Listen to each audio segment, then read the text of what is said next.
Bismillahirrahmanirrahim. Assalamualaikum warahmatullahi wabarakatuh. Perkenalkan, nama saya Monika Permanasari. Dalam materi kali ini yaitu pengajaran wawancara dalam pembelajaran bahasa Sunda. Kompetensi dasar 3 pengetahuan yaitu menganalisis isi, struktur, dan aspek kebahasaan teks wawancara. Kompetensi dasar keempat atau keterampilan yaitu merancang, melakukan, dan menyusun laporan wawancara dengan memperhatikan kesantunan berbahasa. Wawancara teh kegiatan tanya jawab antara hiji jalma jeung jalma lian.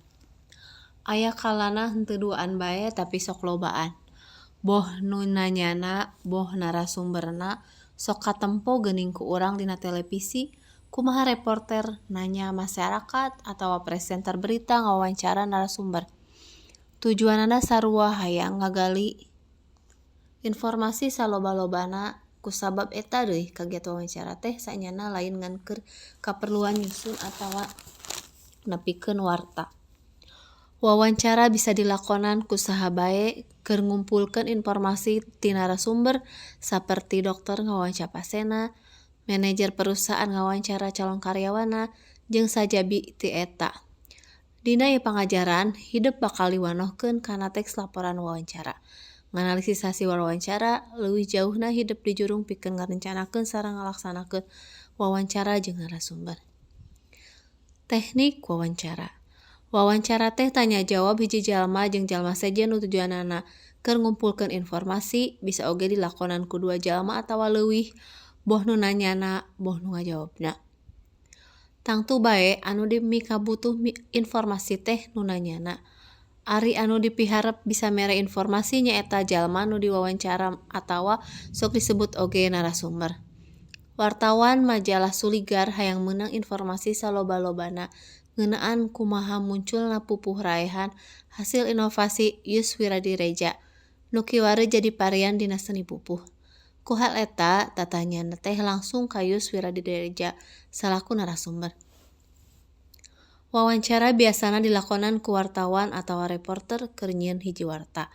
Tapi aya deui nu sok ngayakeun wawancara jeung narasumber teh upamana bae manajer pausahaan ka calon karyawan, patugas sensus ka masyarakat, atawa dokter ka pasena. Tujuanana sarua nyaeta pikeun ngagali informasi. Samemeh ngayakeun wawancara, biasana mah ditangtukeun heula topik jeung tujuanana. Topik teh keur muguhkeun masalah naon nu rek digali dina wawancara, sedengkeun tujuan keur muguhkeun informasi naon bae nu hayang dikumpulkeun dina eta wawancara teh. Sanggeus topikna jeung tujuanana dipuguhkeun, kakara ditangtukeun saha narasumberna. Dina milih narasumber oge teu sabongbrong. Tegesna narasumber teh kudu jalma nu dianggap mampu mere informasi sarta paham kana masalah nu ditanyakeun. Malah sok dipulah pilih aya narasumber utama atau primer, aya di masa narasumber tambahan atau sekunder. Jalma nu dianggap apal pisan kana masalah jeung boga kompetensi ngajawab eta masalah sok disebut narasumber utama. Ari narasumber tambahan mah ngan ukur ngalengkepan. Sanggeus ditangtukeun narasumberna, teu ujug-ujug langsung ngayakeun wawancara. Nu ngawawancara biasana nyusun heula pertanyaan bisa ngagunakeun rumus 5W jeung 1H. Eta teh singgetan tina kecap-kecap pananya dina basa Inggris. Hiji kanana nyaeta what, naon, where, mana, di mana, when, iraha, why, naha, ditambah ku how, kumaha. Upama urang hayang meunang informasi ngeunaan mekarna pupuh raehan, urang bisa nyusun pertanyaan kieu. Naon nu disebut pupuh raehan teh? Naon bedana jeung pupuh buhun? Di lingkungan mana eta pupuh nyebar jeung populerna teh? Iraha diciptakeunana jeung ti mimiti iraha populerna. Saha nu nyiptakeun atawa mopulerkeunana teh? Naha anjeunna beut nyiptakeun pupuh raehan? Kumaha reaksi masyarakat kana munculna pupuh raehan? Dina nyusun pertanyaan, urang nu ngawawancara kudu boga sikap kritis ulah sakadar nepikeun pertanyaan nu geus disusun. Lamun aya nu kudu dikomentaran atau hal-hal nu urang henteu panuju kana jawaban narasumber, kurang bisa disusul tepus atau ditanyakeun deui. Sanggeus pertanyaan disusun, kakara maheutkeun janji jeung narasumber pikeun ngayakeun wawancara. Mun geus sapuk mah tepung di mana jeung iraha-irahana kakara diayakeun wawancara. Lengkah satuluyna nyaeta nyusun laporan wawancara.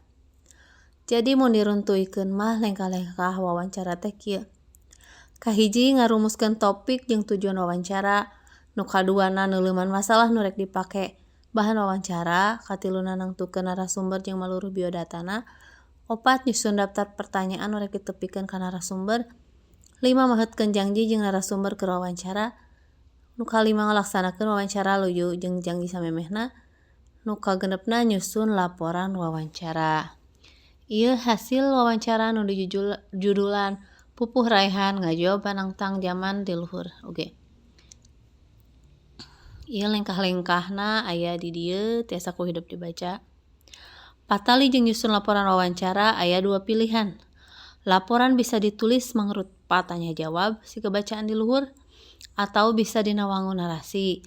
Warta nu sok dimot tina koran. Eta teh wangun laporan narasi tina hiji hasil wawancara antara wartawan jeung narasumber. Sakitu materi kanggo dinten ayeuna. Dilajeng deui minggon payun. Wassalamualaikum warahmatullahi wabarakatuh.